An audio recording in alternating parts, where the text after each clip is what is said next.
Where can you go for a great California vacation? Today I'm in San Francisco and we're going to ride the cable car. It's going to be great.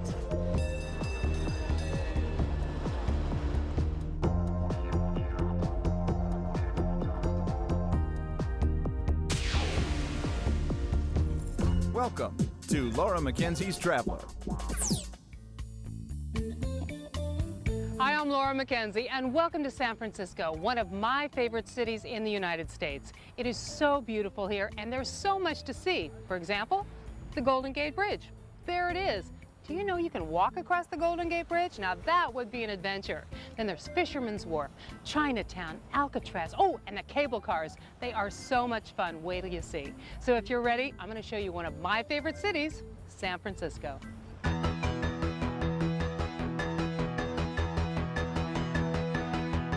Since the gold rush of 1849, San Francisco has been a real gem of the West. Famous for its hills and Mediterranean climate, it's home to many celebrities, including Robin Williams, Tony Bennett, and Clint Eastwood. It's also the backdrop for Hollywood movies like The Rock and Chinatown. Over 15 million people visit San Francisco every year, and with a population of over 6 million, it's easy to see why San Francisco is the fourth largest city in the United States. This city buzzes, full of fun and excitement.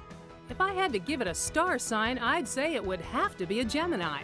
Oh yeah, more than one personality, rich in tradition and history, and very cosmopolitan, but always ready to let its hair down and go a little wild.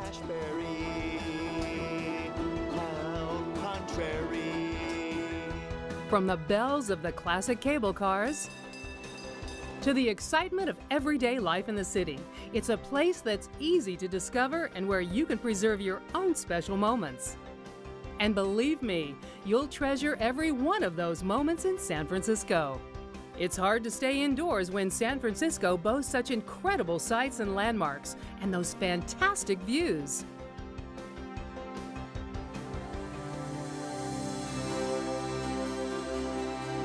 This city's most notable landmark is that blazing orange Golden Gate Bridge.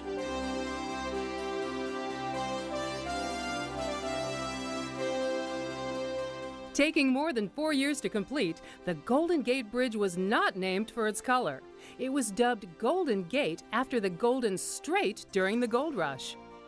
This 5-lane bridge crosses Golden Gate Strait, providing a connection between San Francisco and Marin County. It actually finished under budget and opened on May 28, 1937, costing $35 million. At over 4,000 feet long, the Golden Gate Bridge held the world's record for the longest bridge until 1964. The bridge's 2 towers rise almost 750 feet. That's almost 200 feet taller than the Washington Monument.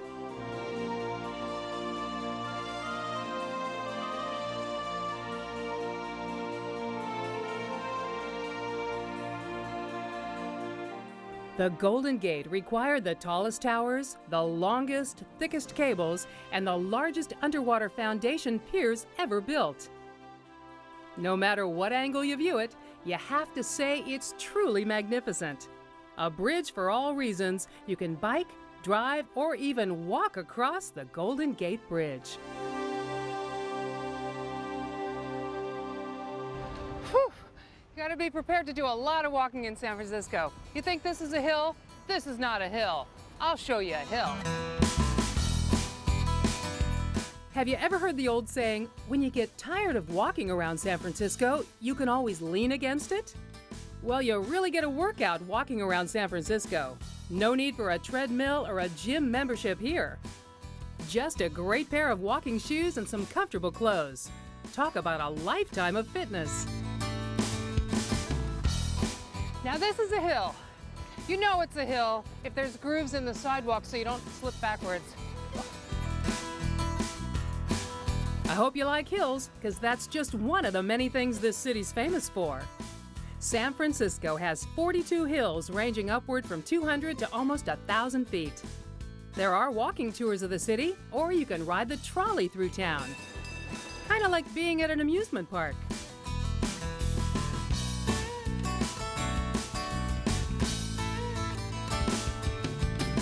Even though it's pretty hard on your car's brakes, how can you resist the temptation to zip around town? It's just so much fun. The city's 10 steepest hills can be found in Pacific Heights, Buena Vista Heights, Dolores Heights, Nob Hill, and on the most famous spot on Russian Hill, Lombard Street. So what do you think? Is that the crookedest street you've ever seen? Yeah. Yeah, me too. Paved in brick, this steep, hilly, one-way street leads you downhill, twisting and turning past magnificent Victorian mansions, amazing condos, and beautiful townhouses.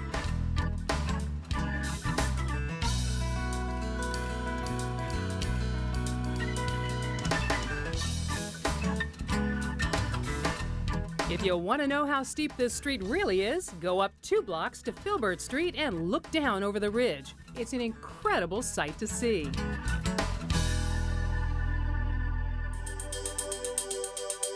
Making its mark in the San Francisco skyline is the breathtaking Transamerica Pyramid, the headquarters for the Transamerica Insurance and Investment Group. The pyramid offers spectacular views of the San Francisco Bay, North Beach, Alcatraz, Fisherman's Wharf, Sausalito, and on a clear day, Napa Valley. Nob Hill is where all the rich people used to live. In fact, 2 of the best hotels are still up here. Is that where the term hobnob comes from? Could be. Speaking of hobnobbing, the best address, or at least the best dressed address, is in Alamo Square, the home of the Painted Ladies. Aren't they the prettiest houses that you ever did see? These Victorian homes are often described as being feminine and romantic. Their style kind of reminds me of gingerbread houses with whimsical colors, spindles, and gabled roofs. Victorian architecture began during the Queen Anne era, between the 1880s and the 1890s. It was designed for royalty in the English and European countrysides. Now that's curb appeal. In this town, there's something to appeal to almost anyone. Here's a tip. The 1 to 7 day Go San Francisco card offers all-inclusive admissions to 50 attractions and tours at one discounted price. Laura McKenzie's Traveler. We'll be right back. Welcome back. And for more information on San Francisco, go to lauramckenzietv.com.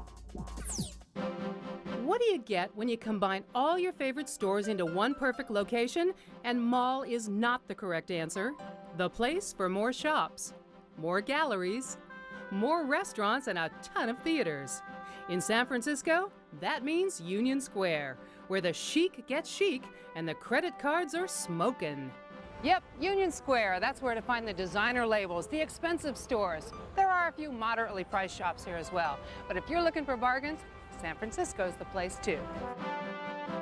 If you have a favorite store, it's probably here. This is the hot spot for anyone who loves to shop. Hey, there's one of my favorite stores. Well, from the outside anyway.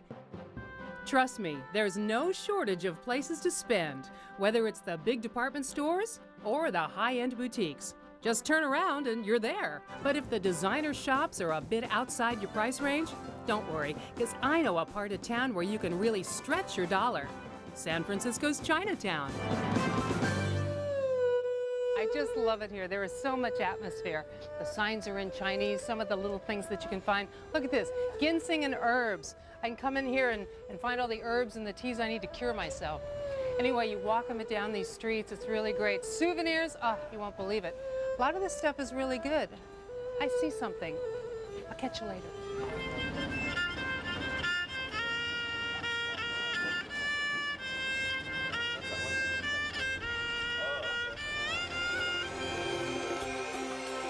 There's a whole lot of history in this Chinatown. Just take a stroll on down Grant Street.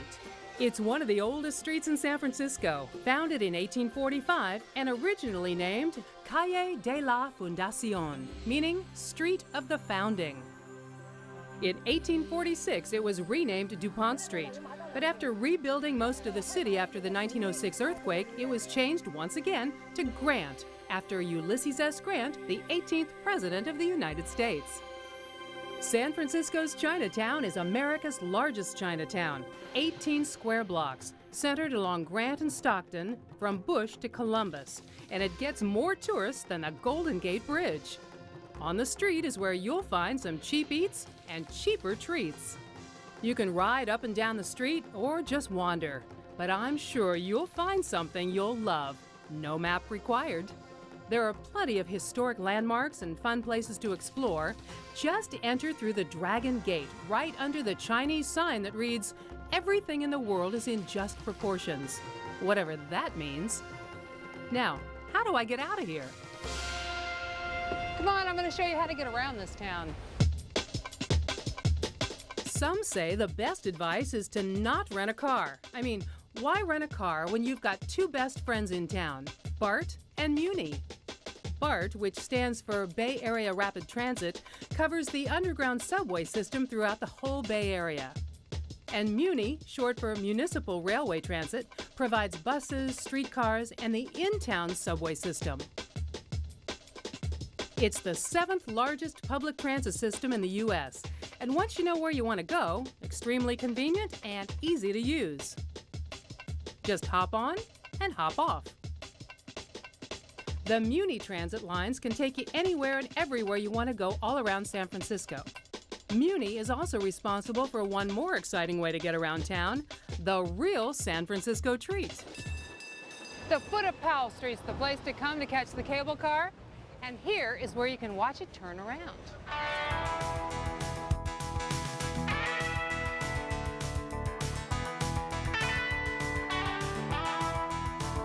Created in 1873, the historic cable cars were specifically designed to navigate up and down the steep hills of San Francisco. Currently, there are 3 cable car routes in operation named for the streets they follow: the Powell-Mason Line, the Powell-Hyde Line, and the California Street Line. Did you know that the San Francisco cable cars are the only mobile United States national monuments? I did. Well, I did after I got here and discovered it. The cable car turntable serves as the starting point for the Powell-Mason Line and the Powell-Hyde Line.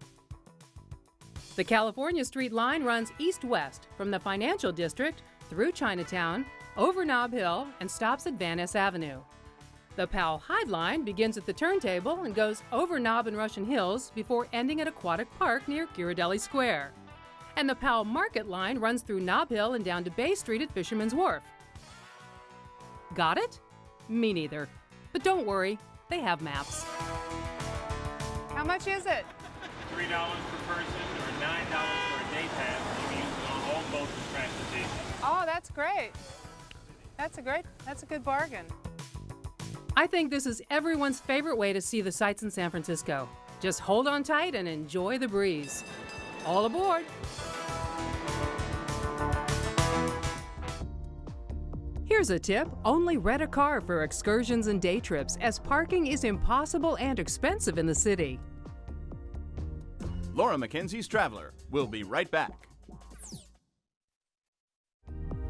Welcome back, and for more information on San Francisco, go to lauramckenzietv.com. There's some terminology you have to know when you're here. Never call San Francisco Frisco. They hate that. Some more terminology.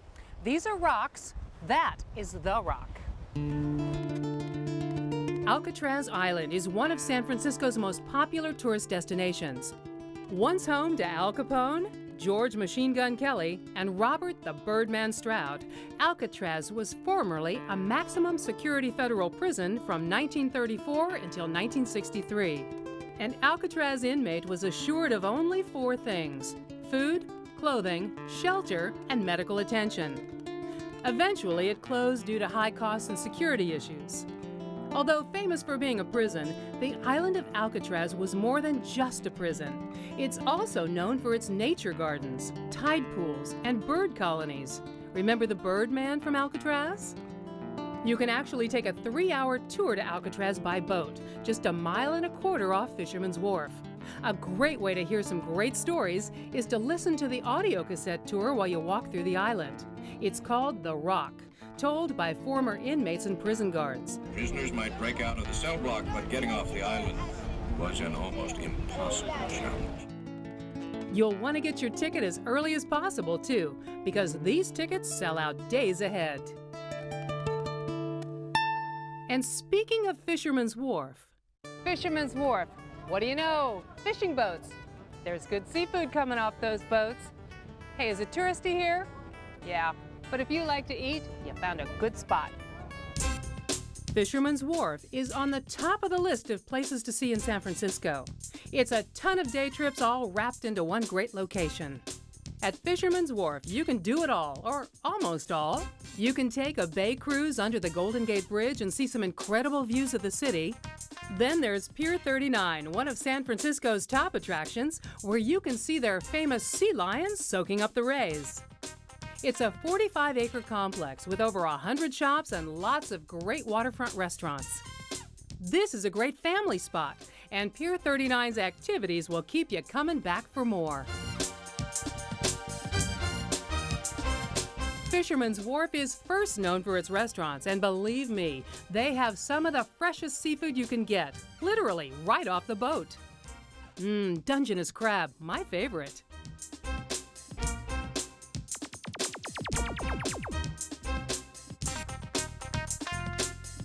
The Cannery is another shopping and dining complex located in a historical building, a former cannery at Fisherman's Wharf, hence the name.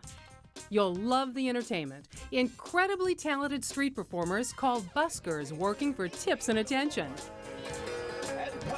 And guess what? The cable cars come here.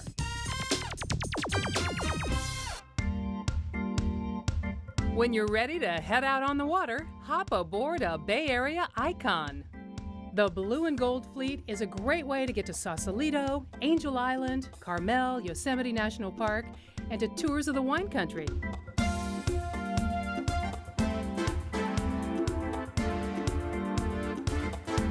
Located right on the waterfront at Pier 41, you'll also see all the great scenery that San Francisco has to offer as you cruise along the San Francisco Bay. From the boat, you can get an even closer look at the wharf's resident sea lions. Then get away from the crowds and break free with stunning scenery all around you.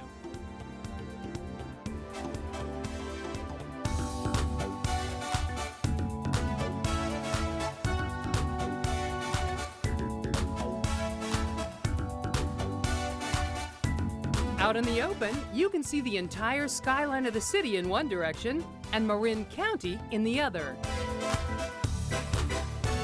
Hey, seagulls might join you on the journey. They are amazing companions, gliding effortlessly alongside and all around. Just watch your head when they're up above.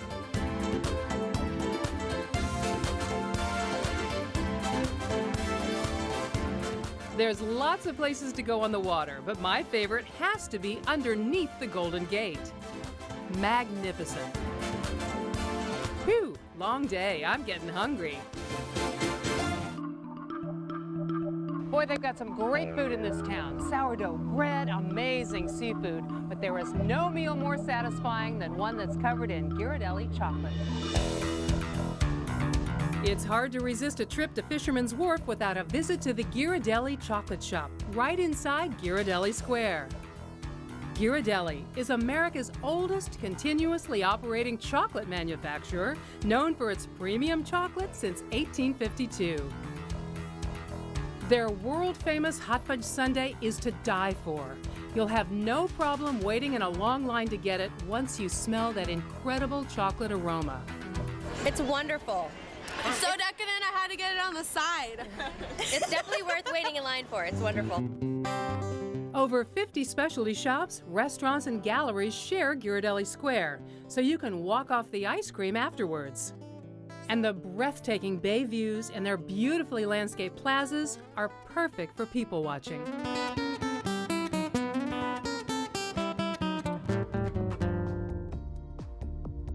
Here's a tip. Go online to make a reservation for Alcatraz, as the tours can sell out days in advance at the wharf. Laura McKenzie's Traveler. We'll be right back. Welcome back. And for more information on San Francisco, go to lauramckenzietv.com. I just love this part of California. How can you resist it? The views, the food, the history. It's true, there's nowhere else like San Francisco. What a beautiful city, huh? I hope you enjoyed seeing it with me and that you'll join me again next time from another terrific destination somewhere else around the world. From San Francisco, I'm Laura McKenzie. Bye-bye.